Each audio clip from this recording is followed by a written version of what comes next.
Bueno, les quiero informar que hace un momento se acaba de dar a conocer que se han escuchado ráfagas de disparos en los alrededores del Palacio Presidencial de Venezuela. La sede del Ejecutivo de Venezuela, según distintos videos en plataformas como X y TikTok, circulan en lo que se escuchan los disparos, mientras que testigos aseguran que en los alrededores se oía el paso de numerosos motoristas.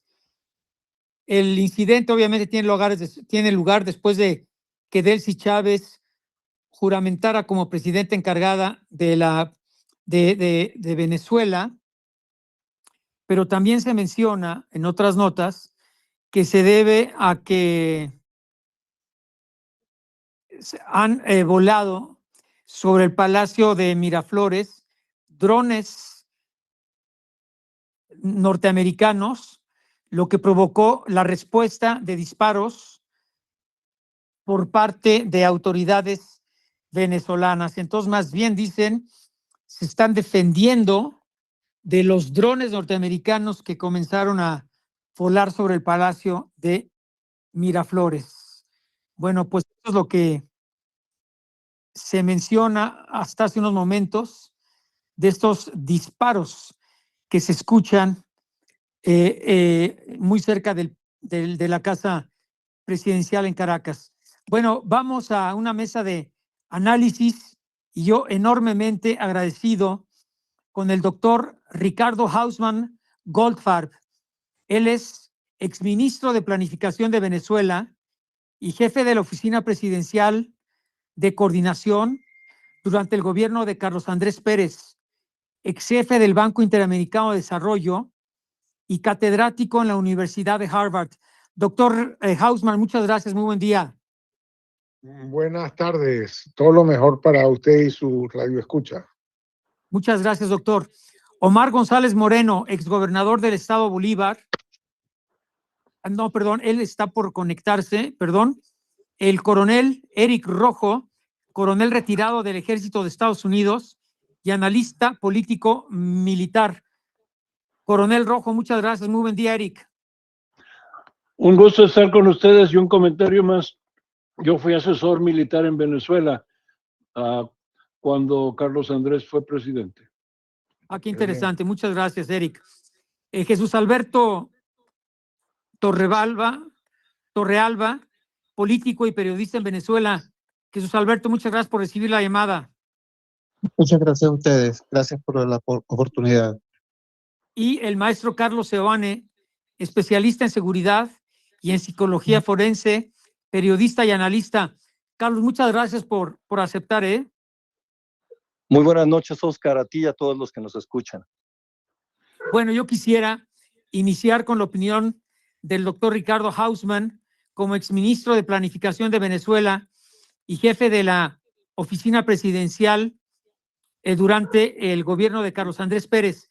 Don Ricardo Hausmann, pues para muchos, después de que juramenta como presidenta encargada del despacho, la vicepresidenta sin sustento legal, al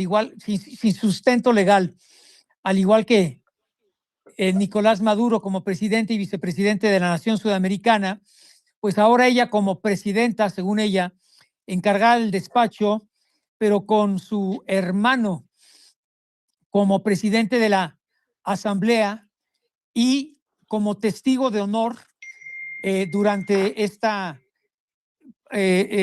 protesta, nada más y nada menos que el diputado, pero hijo de Nicolás Maduro. Entonces, pues continúa el chavismo, continúa el régimen de Nicolás Maduro, pero con otro disfraz para muchos analistas. Adelante, don Ricardo Hausmann. Bueno, efectivamente, un gobierno que tenía, digamos, cero legitimidad, porque estaba presidido por una persona que se robó una elección. Hoy está siendo presidido por una persona designada por una persona que se robó una elección. Y la Constitución dice que cuando no está el presidente hay dos casos muy claros. Uno es cuando hay una ausencia absoluta, le llaman, o sea, permanente, que no va a regresar el presidente, y entonces en este caso hay que llamar a elecciones en 30 días.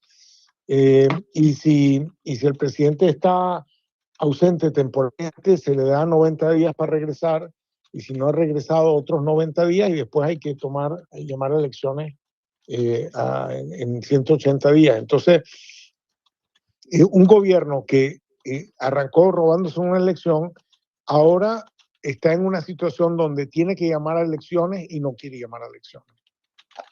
¿Eso Entonces, necesariamente tiene que ser en 6 meses? Bueno, en realidad, si la falta de Maduro es absoluta en el sentido que no pensamos que va a regresar en 180 días, pues entonces quiere decir que hay que llamar a elecciones en 30 días. Pero entonces, digamos, es un gobierno que no tiene justificación constitucional para existir. O sea, que si antes era un gobierno ilegítimo, ahora un gobierno ilegítimo al cuadrado. Y que las personas que están acusadas en la acusación contra Maduro y contra Cilia Flores son Diosdado Cabello y Vladimir Padrino López, es decir, el ministro de Relaciones Interiores y el ministro de Defensa de Delcy Rodríguez, o sea, de la presidenta actual. Entonces, ellos son, o sea, los jefes del cartel de los soles son el presidente, el ministro de Defensa y el ministro de Relaciones Interiores encargado de la policía, de la seguridad y de todo el cuerpo de torturadores que tiene el gobierno venezolano. Entonces, obviamente que en estas circunstancias, los venezolanos hoy aparentemente pusieron presos a 5 periodistas. Hay más de 1.000 presos, presos políticos en este momento en Venezuela. Hay una gran cantidad de presos militares. Entonces, hoy los venezolanos tienen igual falta de derechos y de libertades que tenían el sábado que se llevaron a Maduro. No han soltado presos políticos, no han devuelto ninguna libertad, están ahora más ilegítimos que nunca. Yo creo que está claro que este gobierno no va a durar. ¿Y cuál será, desde su perspectiva, la manera como intervendrá Donald Trump o el gobierno norteamericano? Bueno, yo no sé la forma como va a intervenir el gobierno americano. Lo que sí puedo decir es que los venezolanos le están dando un compás de espera, pero los venezolanos no van a esperar que sus derechos dependan solamente de cosas que decían agentes externos. Ya verán si están dispuestos a enfrentarse a ver si ahora que está supuestamente Trump responsable de lo que hace el gobierno en Caracas, si va a permitir que ese gobierno en Caracas salga a reprimir las protestas que eventualmente van a haber cuestionando la legitimidad de este gobierno. Pero ¿cómo lo podría impedir el gobierno de Estados Unidos? Bueno, el gobierno de Estados Unidos tiene una capacidad bélica fenomenal y ha anunciado que tenía una segunda ronda de ataques, y en esa segunda ronda de ataques seguramente no dejarían vivo ni a Padrino López ni a Diosdado Cabello, y probablemente dejarían diezmadas la capacidad que tiene el ejército y el sistema de seguridad de reprimir a los venezolanos. Entonces, creo que en eso se están jugando, están diciendo, si no me haces caso y no haces lo que yo te digo, te voy a destruir, y ese es el juego que están dando. Entonces, no descarto una intervención militar en Venezuela por parte del ejército norteamericano. Bueno, o sea, no sé si es el ejército, si son misiles o son drones o son lo que sea, con lo que están amedrentando a Delcy. Perfecto, muchas gracias, doctor Hausman. Voy con la opinión del coronel Eric Rojo. Adelante, coronel. Mira, muy importante la opinión del doctor Hausman, dada su trayectoria. Mi preocupación es que realmente no sabemos qué acuerdo hizo el presidente Trump y Marco Rubio con Delce y la camarilla que no debía de estar ahí para que se mantuviesen en el poder. Entonces, hay muchas incógnitas a preguntarse si les dijeron, mira, ayuda a hacer una transición y te ayudamos a no ir a la cárcel. Haz las cosas mal y ya ves lo que puede suceder. No se ha dicho nada al respecto. La prensa aquí en Estados Unidos dice, bueno, Marco Rubio está a cargo, pero no hemos dicho qué. Entonces, la incertidumbre en este momento es inmensa. En los años que llevo comentando con la prensa venezolana y de Colombia en este tema, siempre dije que Maduro no iba a salir voluntariamente de Miraflores, iba a ser o cargado o pies por delante, y así sucedió. Pero el país no se puede dejar en un caos total. Del otro lado, esperemos que el pueblo venezolano, con personas como el doctor, que legítimamente fueron parte del gobierno, ayuden a crear un nuevo gobierno y llevar al proceso de una nueva elección, pero no bajo las manos de Delcy. Yo no veo de momento la necesidad de una intervención militar americana, más allá de lo que ya se hizo, porque sería contraproducente. Hay una división aerotransportada lista a lanzarse en paracaídas, pero dada los eventos mundiales en todas partes, no creo que sea lo más prudente, a menos que haya una confrontación entre fuerzas del gobierno y fuerzas en contra del gobierno que se estén matando entre sí para ir a poner orden. Entonces, realmente ahorita creo que hay más preguntas que respuestas. Creo que en este foro podemos seguir definiendo qué es lo que va a suceder, quiénes son los jugadores. Como es una estación de México, a mí me preocupa mucho la posición de la presidenta de México, que siempre apoyó a Maduro, es heredera del narcopresidente de México y se le acusa a ella también de ser parte de esto. Cuando Estados Unidos incautó los barcos petroleros que iban a Cuba, ella rápidamente mandó petróleo mexicano.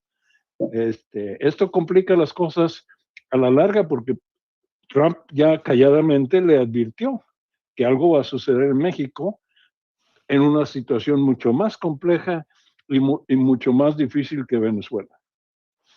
Descartaría por completo la petición que hace hoy el presidente electo constitucional de Venezuela, que está autoexiliado en Madrid, en España, Edmundo González, a quien le solicita al jefe de las Fuerzas Armadas de Venezuela que prepare todo para su regreso y que pueda tomar protesta como tal?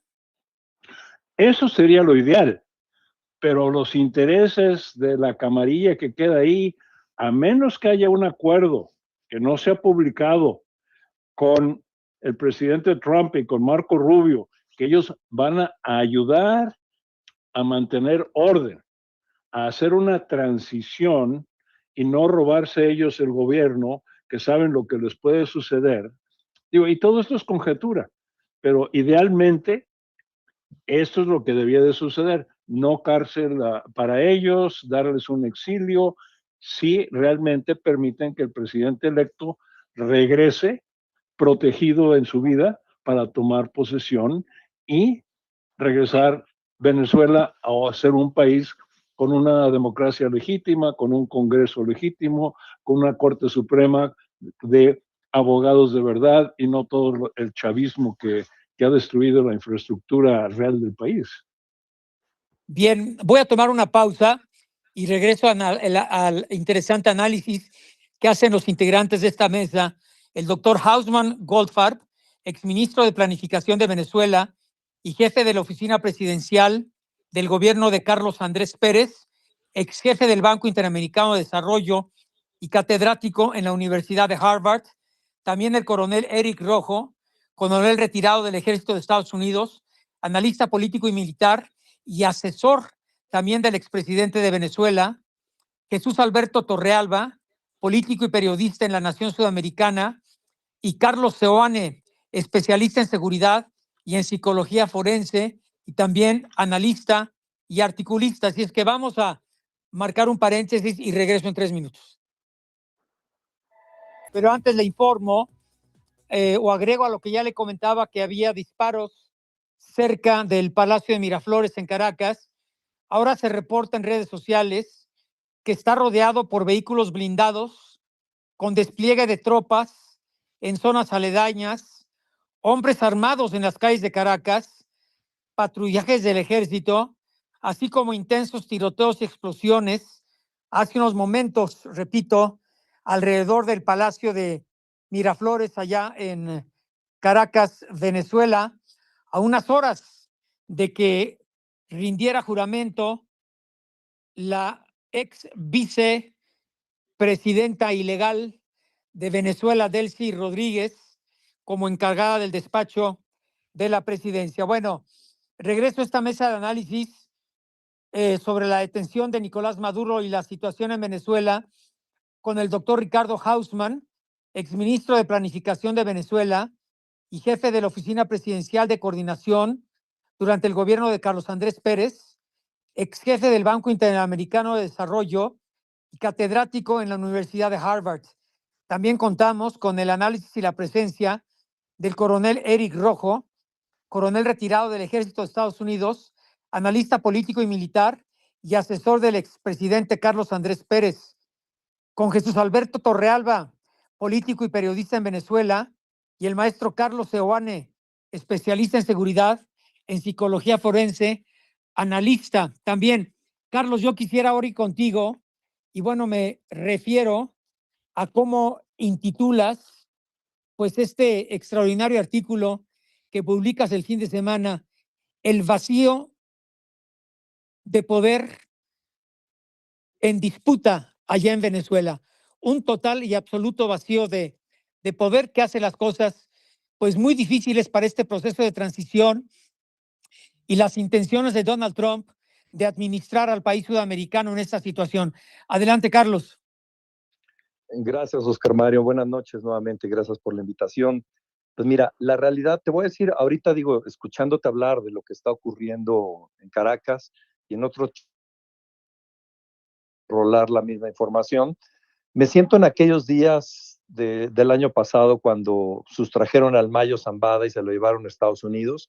Entonces, todo mundo corrimos a decir qué pasó, cuándo pasó, cómo pasó, quién estuvo involucrado, si el FBI, si la CIA, si fue una traición del cártel local, si el gobierno estaba enterado, si no estaba, si se entregó, si lo secuestraron. Y fueron días de especulaciones, que al día de hoy la historia no la tenemos clara todavía, ¿no? Creo que el correr hacia conjeturas primarias normalmente conlleva a que uno se equivoque. Yo traté de poner en el artículo que escribí, que se publicó el domingo, simple y sencillamente el decir, el que la cabeza haya caído, pero durante 2 décadas y media hayan habido redes muy profundas de control, digo, establecidas, buenas, malas, como las quieras ver, pues el hecho de que la cabeza haya caído, o la joya de la corona, porque no la cabeza hay mucha más gente involucrada, el hecho de que la joya de esa corona, digas, haya caído, honestamente, lo que he leído, lo que he platicado, no tiene que ver con restituirla, tristemente, con la democracia en Venezuela y una película de Hollywood diciendo los malos se fueron, los buenos llegaron. Esto tiene que ver con un golpe en la mesa de Donald Trump diciendo, este es mi continente, no tengo amigos, las leyes no me significan nada en absoluto. Digo, él le argumenta que la operación la llevó a cabo acorde a el nombramiento de narcoterroristas y de Nicolás Maduro es el líder del cártel Los Soles y Los Soles nos mandan fentanilo y bla, bla, bla a Estados Unidos. Ergo, yo tengo la autorización para saltarme al Congreso e ir para proteger a mi patria y punto, ¿no? Le mando un mensaje al resto de la región y al resto del mundo de decir, pues yo puedo construir mis leyes o acomodar las piezas para decir, no me llamen sátrapa, ¿verdad? Y la realidad es que, o sea, ¿qué está pasando ahorita? Vacío de poder, punto. Muchos van a tratar muchos controlan poco, no es visible el futuro, escucho a mis colegas aquí hablando con mayor razón y con mayor conocimiento del que yo tengo acerca de la situación de Venezuela, pues especulando, o sea, en los escenarios que tenemos enfrente. Deponen a Delcy Rodríguez, los norteamericanos bombardean, va a haber una transición ordenada, van a llamar a elecciones, se van a aferrar al poder, esto fue pactado. Entonces estamos como literalmente construyendo escenarios, tratando de dilucidar cuál puede tener un poquito más de realidad, que se pueda explicar de una mejor manera.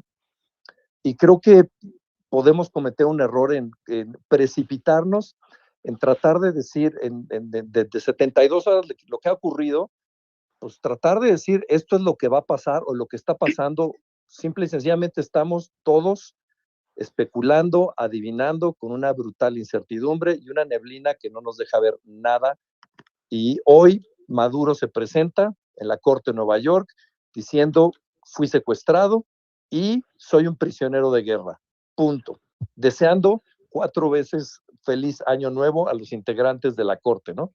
A diferencia de narcotraficantes mexicanos que entran como conejos asustados, este señor entró y dijo: feliz año nuevo, yo soy prisionero de guerra y soy el presidente constitucional de la República Bolivariana de Venezuela.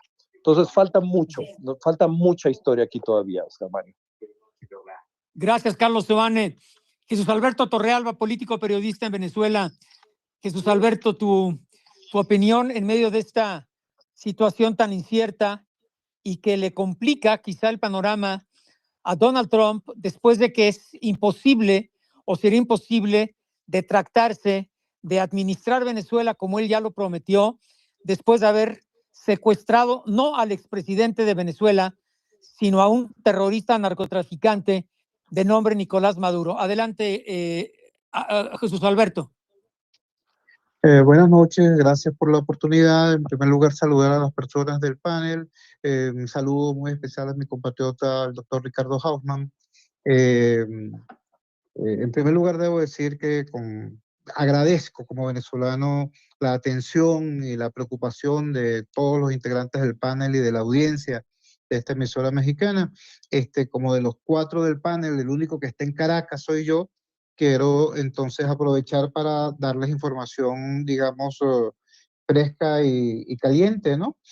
A propósito del tema del intercambio de disparos en el centro de Caracas, en las cercanías del Palacio Presidencial, voy a compartir con ustedes la información que da el diario Tal Cual Digital, un diario prestigioso de Caracas, fundado y dirigido durante mucho tiempo por Teodoro Pekov. Aclara el diario Tal Cual que fuentes aseguran que disparos en Miraflores fue por confusión entre aliados. Habitantes de Caracas reportaron la noche de este 5 de enero disparos en las adyacencias del Palacio de Miraflores y drones sobrevolando el Ministerio del Interior, Justicia y Paz. Funcionarios policiales consultados por Tal Cual aseguraron que la situación surgió tras una confusión entre grupos aliados, confusión entre fuerzas, aseguró un policía que detalló que un enjambre de drones sobrevolaron Miraflores, eran aliados y por confusión la guardia disparó. Creo que esto es importante precisarlo. Por cierto, no porque sea menos grave, sino porque plantea que hay una gravedad distinta, es decir, hay un conjunto de fuerzas armadas, grupos armados distintos, hay también civiles armados, y resulta que se superponen unos a otros en una situación de confusión y cierta anarquía, y eso fue lo que dio lugar. No hay ataque militar a Miraflores, no hay intento de golpe de Estado. Por cierto, la información sobre los blindados en los alrededores del Palacio de Miraflores, eso desgraciadamente es rutina acá en Caracas, así que creo que esa información era importante suministrársela a la audiencia. En segundo lugar, hizo referencia el doctor Hausmann a la situación de los periodistas detenidos hoy en Caracas. No fueron 8, fueron 14. 14 periodistas detenidos en Caracas hoy en los alrededores del Palacio Federal Legislativo. De esos 14, para finales de la tarde, 6:30 de la tarde, el Sindicato Nacional de Trabajadores de la Prensa anunció que ya habían sido liberados 12 de los 14. Uno de ellos, por cierto, fue deportado. Es importante también informar que la mayoría de esos 14 colegas periodistas detenidos eran corresponsales internacionales. Una vez dada esta información sobre, digamos, los últimos sucesos, los más recientes, voy al fondo de su pregunta. Mire, yo creo que es en este momento muy fácil, ¿no? Digamos, criticar la presencia o no de las autoridades del gobierno o de la estructura dominante dirigida hasta hace poco por el señor Maduro en el papel que están jugando hoy. Pero recordemos que eso no ocurre por casualidad. Quien, digamos, empodera esta nueva situación es el propio señor Donald Trump, quien en su rueda de prensa del pasado 4 de enero, bueno, en primer lugar, desestima de manera un tanto ruda el papel o el rol que podría jugar en el presente y en el futuro inmediato la señora María Corina Machado, quien lidera una fracción muy importante de la oposición venezolana. Prácticamente ni nombra al señor Edmundo González, quien, de acuerdo a las actas recabadas por la oposición en los días posteriores al 28 de julio, es quien habría tenido la mayor cantidad de votos. Sin embargo, repito, ni lo nombra. Y luego, en ese mismo discurso, el señor Trump empodera, repito, como interlocutor a Delcy Rodríguez. Entonces, como decimos aquí en Venezuela, no señalemos simplemente a quien comete el error, sino a quien construye la situación para que ese error sea posible. Ya aquí habíamos dicho en numerosas ocasiones que era complicado, ¿no? Eso de poner todos los huevos en una sola canasta y concretamente en la canasta de la administración Trump, colocar todas las esperanzas de lo que pudiera o no pasar en el desarrollo de la crisis política venezolana en función de lo que hiciera o no hiciera la administración Trump, porque por un lado es conocida la simpatía, por así decirlo, del señor Trump con liderazgos autoritarios en todo el planeta, y luego en segundo lugar es más o menos irrisorio pensar en que una estrategia de rescate de la democracia en Venezuela o en cualquier otro país podría tener como aliado fundamental a alguien que en su propio país está destruyendo las instituciones de la democracia, como el señor Trump. Entonces, numerosas voces de alerta se levantaron en ese sentido, fueron desoídas. Desgraciadamente, durante 15 meses, los 15 meses que estuvo en situación de clandestinidad, la lideresa Machado estuvo diciendo que Trump era el gran aliado fundamental de la causa del pueblo venezolano por la democracia y por la libertad.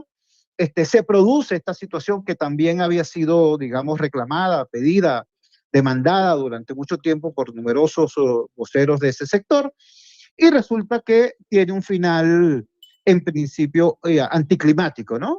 Viene Trump y digamos que produce un reencuadre absolutamente inesperado para quienes pensaban que la llave mágica del retorno a la democracia en Venezuela era lo que Trump hiciese o dejase de hacer. Entonces, en primer lugar, creo que es importante ubicar eso, porque, por cierto, esto es un precedente importante para el planeta, para el hemisferio sobre todo, y para nuestra región latinoamericana, especialmente para México, que tiene una frontera tan cercana y tan viva con la nación norteamericana.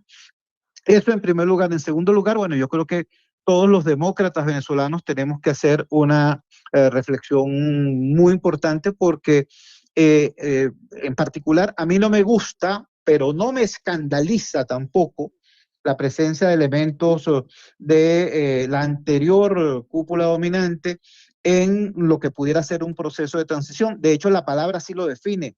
Es transición, no golpe y porrazo, no hachazo, es transición. Y en un proceso de transición es normal que factores del poder saliente permanezcan y convivan durante un determinado tiempo con los factores del poder emergente. Eso es normal. Así lo enseña, por ejemplo, la transición española o la transición chilena. Pero la gran diferencia entre aquellos procesos y esta situación que se está viviendo en Venezuela hoy es que tanto la transición chilena como la transición española y algunos procesos de transición en Europa del Este se dieron en el contexto en que existía todavía algo llamado derecho internacional, existía todavía algo llamado normas, a veces fallidas, a veces desoídas, pero existían esas normas y las Naciones Unidas tenían un rol que jugar. Hoy, además de la juramentación de Delcy Rodríguez, hoy además de la instalación del Parlamento venezolano, hoy también se produce la reunión del Consejo de Seguridad de la ONU sobre este tema. Bueno, ya vimos lo que pasó y sobre todo lo que no pasó, lo que dejó de pasar. Es decir, esta situación venezolana se da en un contexto donde aquellas normas que de alguna manera, si no constreñían, por lo menos sugerían a las potencias cómo tenían que comportarse, hoy estamos en presencia de una situación completamente distinta, de un marco completamente distinto, un marco que empieza a sugerir que Putin pueda hacer lo que quiera con Ucrania, que China pueda hacer lo que quiera con Taiwán, que Trump pueda hacer lo que quiera con el hemisferio occidental, simplemente porque tiene la fuerza para hacerlo. Entonces, ese contexto, repito, implica para los demócratas venezolanos y en general, para todo aquel que quiera vivir en algo parecido a una república y no simplemente un vecindario de una potencia hegemónica, una reflexión muy profunda acerca de nuestro presente y de los futuros posibles. Muchas gracias. Hoy tenemos pocos minutos, pero yo quisiera, Jesús Alberto, tu opinión muy valiosa en relación a dos hipótesis que se manejan. Una, que los hermanos Rodríguez, Delcy y el presidente ratificado de la Asamblea venezolana fueron los que finalmente traicionan a Nicolás Maduro y pasan toda la información para que Estados Unidos pudiera realizar o llevar a cabo esta operación quirúrgica en donde secuestran a Nicolás Maduro del Palacio de Gobierno. Y dos, si desde tu perspectiva la última palabra la sigue teniendo el jefe de las Fuerzas Armadas. Sí, sobre el tema del papel que pudieran o no haber jugado los hermanos Rodríguez o el señor Cabello o el señor Padrino, yo tengo en este momento la impresión, ¿no?, de que hay una suerte de juego de espejos, ¿no?, de juego de versiones. Como usted sabe, en nuestro oficio los hechos son valiosos y las opiniones son baratas, o las versiones pueden ser múltiples. Todo lo que se diga sobre el papel jugado por tal o cual sujeto en este momento es pura especulación. Ya el tiempo dirá exactamente cuál fue el papel que jugó cada uno de esos actores. A mí me da la impresión, sobre todo por algún énfasis que han colocado colegas míos, comunicadores cercanos a, digamos, al sector de María Corina Machado y compañía, el empeño colocado en este tipo de versiones, en este tipo de especulaciones, pareciera un dispositivo, un mecanismo para no hacer lo que sí tenemos que hacer, ¿no? Repito, los hechos son caros y las opiniones son múltiples. ¿Cuáles son los hechos? Los hechos son que durante más de 15 meses se estuvo aupando un determinado tipo de salida y luego esa salida no se dio.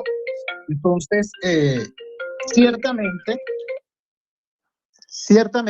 puede ser incómodo, ¿no?, la rendición de cuentas y decirle al país, mira, nos equivocamos. O decirle al país, no fue que nos equivocamos, fue que fuimos ingenuos. Cualquiera de esos saldos son incómodos. Reconocer la propia incompetencia o la propia ingenuidad generalmente no es cómodo para ningún jefe político, pero hay que ubicar cuál fue el error que se produjo, no en la especulación, sino en los hechos de los cuales nosotros podemos ser responsables. Entonces, eso es indispensable para poder aprender y para incrementar nuestra eficiencia en un proceso que puede ser extremadamente complejo y peligroso. Estamos en una situación de transición, pero nadie asegura que esa transición sea positiva. Nadie asegura que esta transición pueda terminar en una apertura política, en una transición a la democracia. Puede ser una transición regresiva. Todos los escenarios son empeorables. Los venezolanos tenemos una larga experiencia en eso. En el año 1998, la clase media venezolana creyó que podía castigar, entre comillas, a Dey Copey votando por Chávez, porque suponía en aquel momento que nada podía ser peor. Y nos encontramos con Chávez. Y luego, cuando muere Chávez, mucha gente dijo, bueno, de aquí en adelante todo va a ser hacia arriba porque nada puede ser peor que Chávez, y tenemos 13 años de Maduro. En este momento, nuevamente los escenarios pueden ser empeorables, y para que eso no sea así hay que trabajar para que en efecto ocurra algo distinto, para que ocurra una transición a la democracia. Y para eso es importante ubicar qué errores se han cometido, cómo diseñar una estrategia común, cómo diseñar una dirección colectiva, cómo diseñar una vocería consensuada. Eso es demasiado importante, porque lo otro, el liderazgo mesiánico, la epopeya, la épica, el tema de convertir la política en una suerte de telenovela, de una historia de buenos y malos, eso se intentó y no dio resultado. La política tiene que evaluarse en función de los resultados, no de las intenciones. Y el resultado de todo este proceso de lucha en este momento es un premio en Noruega, una flota gringa en el Caribe y el madurismo sin Maduro en el poder. Ese es el resultado hasta ahora. Si queremos que esto evolucione hacia otra situación, hay que trabajar para que así sea. Y tenemos que trabajar todos juntos, porque en Venezuela lo irónico de todo esto es que hay un gran país, una mayoría social que quiere el cambio, que no ha logrado dar con una dirección política que convierta esta mayoría social en nuevo poder. Muchas gracias, Jesús Alberto Torreblanca, político y periodista en Venezuela. O sea, ojalá que sea la primera de muchas durante este difícil año para no solo Venezuela, sino para todo el mundo. Gracias al doctor Ricardo Hausmann Goldfarb, exministro de Planificación de Venezuela, jefe de la oficina de Carlos Andrés Pérez, ex jefe del Banco Interamericano de Desarrollo y catedrático de la Universidad de Harvard. Eric Rojo, coronel retirado del Ejército de Estados Unidos, analista político y militar y asesor también del expresidente Carlos Andrés Pérez. Jesús Alberto Torreblanca, político y periodista en Venezuela, quien ustedes han escuchado, y al maestro Carlos Seoane, especialista en seguridad, en psicología forense, analista y periodista. A todos ustedes, muchísimas gracias. Ha sido un honor y una gran oportunidad de escuchar la opinión de tantos expertos con tantísima credibilidad y reconocimiento en todo el continente.